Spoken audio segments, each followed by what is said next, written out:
The Minnesota Department of Education has released Minnesota's assessment and accountability data for the 2022-23 school year. They've also released data from the North Star attendance from the 2021-22 school year. Now, earlier today, the Minnesota Department of Education spoke about the findings. It's important to note that two of these data sets, consistent attendance and graduation rates, lag behind by 1 year.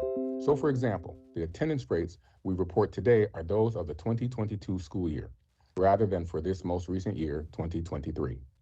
The primary purpose of the North Star Plan is to identify schools who need additional support, whether target or comprehensive, to increase student outcomes.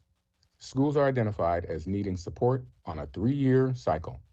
Schools were identified for support in 2022, so the next round of the identification will be in 2025.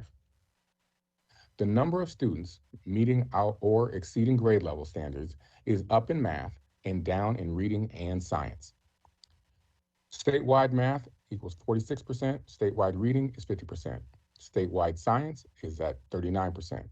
We are glad to see the gains in math proficiency rates, yet still have work to do to help our scores recover to pandemic levels.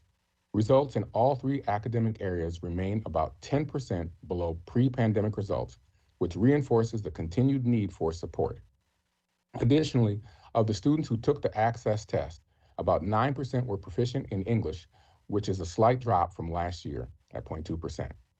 The achievement data clearly reflect the need for the investments Governor Walz and legislators made in education during the legislative session.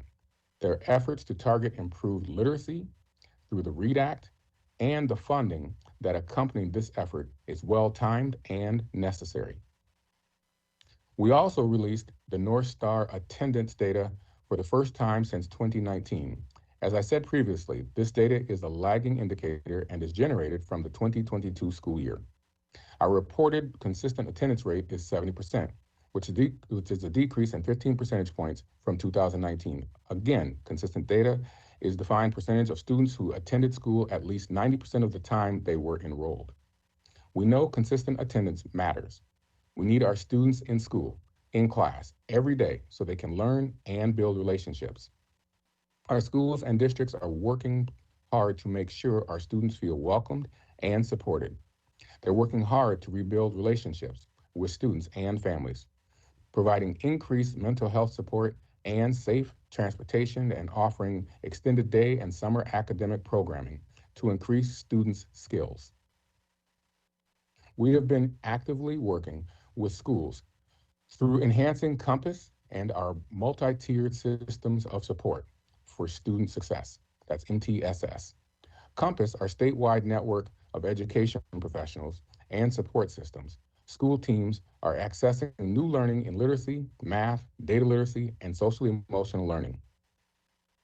We are strengthening practices across schools' MTSS teams to strengthen core academic and behavior instruction, and more quickly and effectively intervene with struggling students. We are also beginning to implement the READ Act to give teachers the tools they need to expertly teach foundational reading skills, particularly for students in primary grades. Also, school districts and charter schools will adopt and implement a literacy screener to measure young students' foundational reading skills and identify learning disabilities, like dyslexia, early. Our goal is for every child to read well by 3rd grade. Our Division of Academic Standards Instruction and Assessment supports educators in aligning state standards, developing curriculum, and creating classroom measures to evaluate student progress. Our priority is for every student to have access to high-quality content and instruction.